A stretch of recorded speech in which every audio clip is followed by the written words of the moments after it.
There was a time when it seemed as though Singapore would become a global center for cryptocurrency. Authorities had signaled an early interest in harnessing blockchain technology. That, coupled with the city-state's favorable business environment, attracted digital asset companies and a burgeoning community of investors. In 2021, investment in the industry in Singapore increased tenfold compared to the previous year to $1.48 billion, £1.2 billion, according to KPMG, making up nearly half the Asia-Pacific total for the year. 2022 could not have been more different. Crypto assets and companies, many with links to Singapore, have imploded, causing reverberations and sparking losses around the world. First, a popular token called Terra Luna collapsed, causing its sister token Terra, which was largely stable, to plummet. A few months later, Singapore-based crypto hedge fund Three Arrows filed for bankruptcy, taking down crypto exchange Voyager Digital with it. In August, crypto lender Hodlnaut became the next in a growing string of casualties. Tail investors were hurt too, and many believe the Singaporean authorities should have done more. Nicole Yap, 26, says she didn't flinch about investing in the exchange because so many big companies were backing it.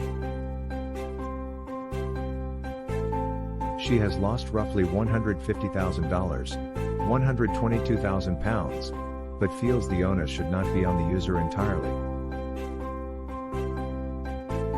You need the regulation, the government or the Securities and Exchange Commission. Second, to say, these companies are good, we've seen their books, Ms. Yap says. Just because there is a lot of scam in crypto, doesn't mean crypto is a scam. Carol Lim started investing in cryptocurrency during the pandemic.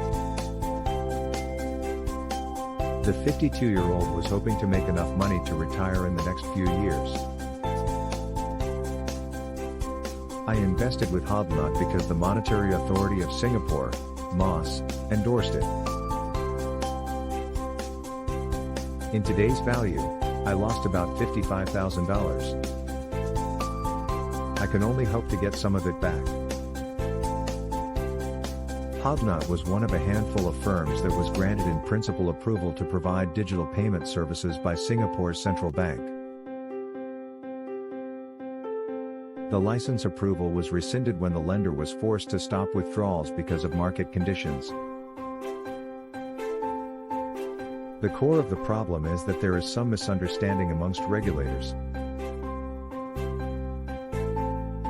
They want to attract businesses to their jurisdiction, but you need to regulate in such a way that consumers are safe, says Michael Groninger, CEO and co-founder of blockchain analysis firm Chainalysis.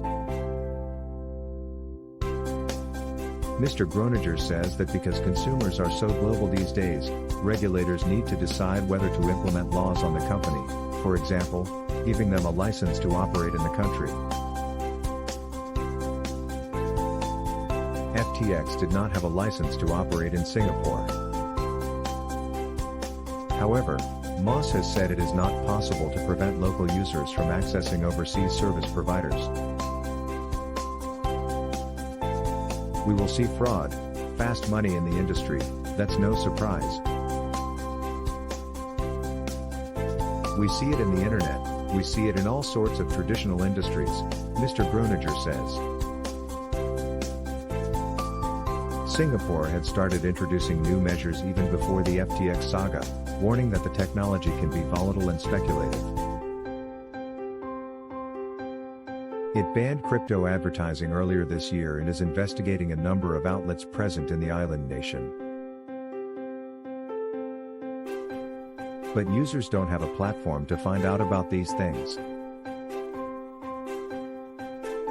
We only have social media and crypto influencers. It is thought that the closures of key market players this year has wiped out $1.5 trillion in crypto market capitalization. Then in November, billions were lost within a matter of days, when US crypto exchange FTX spectacularly collapsed because of a crippling liquidity crunch. FTX founder Sam Bankman-Fried has since been charged by US authorities with one of the biggest financial frauds in US history. FTX founder Bankman-Fried denied bail in Bahamas. The fall of king of crypto Sam Bankman-Fried. Crypto exchange FTX owes biggest creditors $3.1 billion. For Singapore, the FTX collapse was particularly shocking. Its state investment fund Temasek had invested in the exchange, pumping in $275 million over several months. Temasek says it will write down the money, and is conducting an internal review into the investment. The fund is worth more than $295 billion, and so the FTX investment makes up a small percentage of its public wealth portfolio. But Singapore's Deputy Prime Minister, who is also Finance Minister, told Parliament the loss had caused reputational damage. The fact that other leading global institutional investors like BlackRock and Sequoia Capital also invested in FTX does not mitigate this, Lawrence Wong said. Binance, the world's largest crypto exchange, left Singapore last year after it was put on an investor alert list for soliciting customers without the requisite license, and offering SGD trades.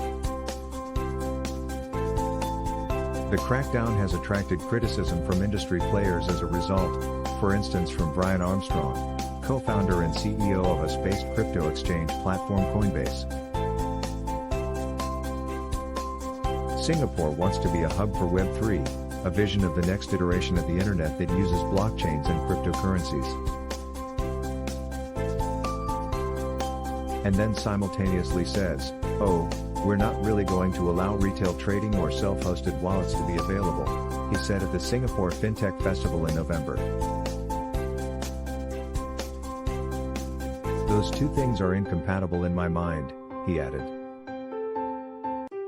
Singapore's government says it remains enthusiastic about crypto and still wants to become a virtual asset hub, with a focus on the business and administrative side of blockchain technology. It has vowed to contain risks by proposing knowledge tests for retail investors before being allowed to trade, and has acknowledged this could mean retail-focused companies may move to jurisdictions. Cryptocurrency platforms can collapse due to fraud, unsustainable business models, or excessive risk-taking.